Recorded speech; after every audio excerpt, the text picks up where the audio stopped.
Bonjour amis internautes, toujours en direct du VPMX Day le 6 juin 2015, j'ai la chance de rencontrer des acteurs de WordPress et aujourd'hui je partage avec vous justement des petites astuces. Avec moi Neil. Bonjour. Alors tu vas nous parler des SEO aujourd'hui, pour les personnes qui n'étaient pas là. Selon toi, en quoi WordPress est un CMS SEO friendly ?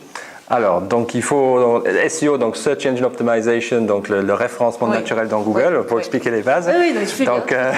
il est. Pour nos débutants qui n'ont il pas. est, on va dire, je vais comparer ça, mais toute seule, il a quelques faiblesses pour le référencement naturel. Il faut ajouter un outil comme le plugin Yoast pour avoir toutes les fonctionnalités du SEO.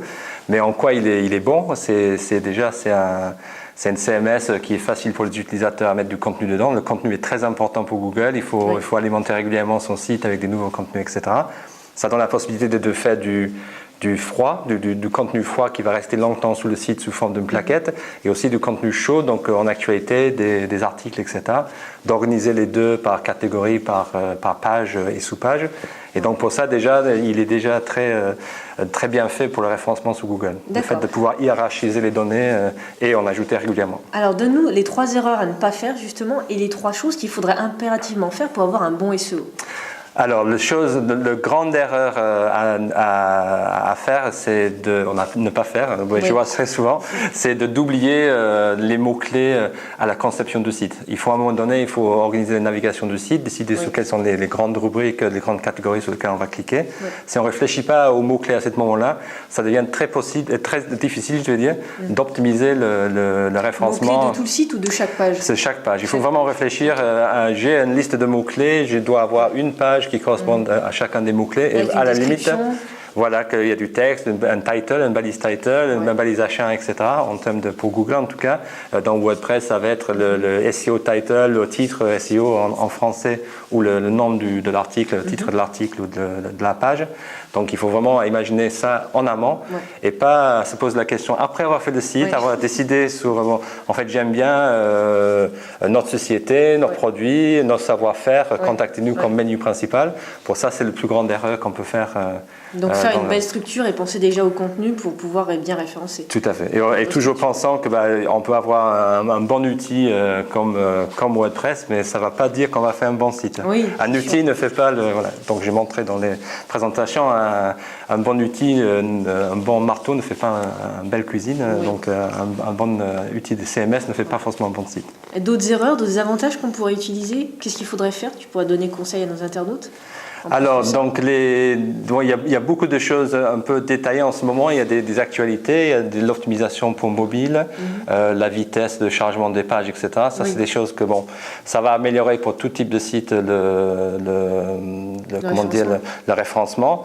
Après, c'est surtout par rapport à ces plugins Yoast où on ajoute des choses qui sont nécessaires pour le référencement, les balises title optimisées, les balises métadescription. Donc ça, c'est des choses les plus importantes qui sont en erreur, qui sont faites très souvent dans les sites et dans WordPress encore plus parce que par défaut, il n'y a pas la possibilité de mettre une métadescription ou changer le balise title. Et même, j'ai l'impression que beaucoup de monde installe le plugin Yoast, mais ils ne font pas ce travail derrière. Ils pensent que le fait d'avoir installé le plugin va optimiser le site et non, c'est juste un outil pour optimiser. Puis voir aussi ce qu'il ne faut pas référencer, le do-follow, le not-follow, etc. Pour voir, afin d'analyser tout ça. Donc, mes internautes, allez creuser un petit peu, regarder des tutos, on en dira un petit peu plus.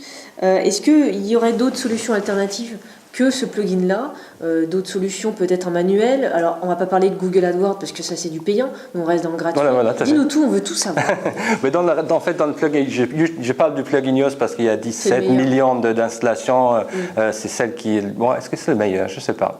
Il y a des défauts dans le plugin. Donc, surtout, il donne des conseils que moi je ne donnerais pas à l'intérieur du plugin. Mais on a le plugin All-in-One, par exemple, qui fait la même chose. On peut faire pas mal de choses en codant dans le thème si on sait le faire. Donc on peut changer les balises title, faire un extrait de l'article, du texte article pour faire son métadescription.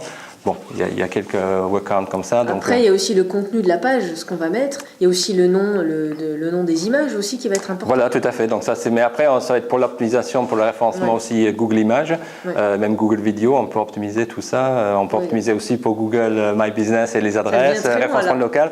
Donc il y a beaucoup de choses. Dans une heure, on ne va pas parler de tout, mais il y a énormément de sujets dans le Search Engine Marketing, donc qui est un peu plus large du SEO, qui n'est pas que référencement naturel et payante, c'est tout le référencement vertical, référencement local qui devient aussi très important. Donc là, juste, c'est peut-être quelque chose que j'oubliais comme une grande erreur, ne pas mettre son adresse postale sur la page d'accueil de son site web aussi. C'est une autre chose. Le formulaire est utile. Voilà. Je le dis récemment pour mes clients, je te rassure, mais c'est vrai que c'est pas facile. Tout à l'heure, on a fait une interview justement avec Rémi sur WooCommerce. Est-ce que tu pourrais nous en dire 2 mots par rapport à l'automatique? Non, Joker. Parce que je ne connais pas WooCommerce, donc je ne sais pas comment. Voilà. Non, mais en tout cas, pour les plateformes e-commerce, est-ce que tu pourrais conseiller des astuces de référencement? C'est toujours le même problème. Bon, on va dire, pour faire un bon référencement, je cite un exemple d'Olivier Andrieux qui dit que c'est comme faire un gâteau.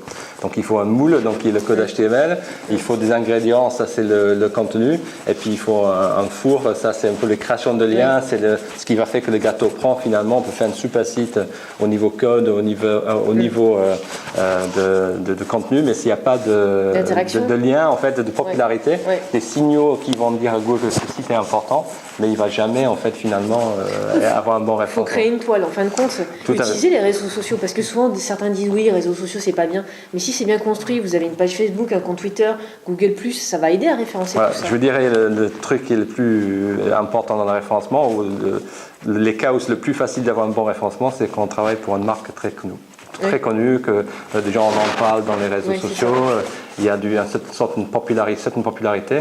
Google est assez fort pour détecter la popularité des entreprises localement ou nationalement. C'est intéressant. Si tu avais un coup de cœur pour WordPress, ça serait quoi? Dans quel sens?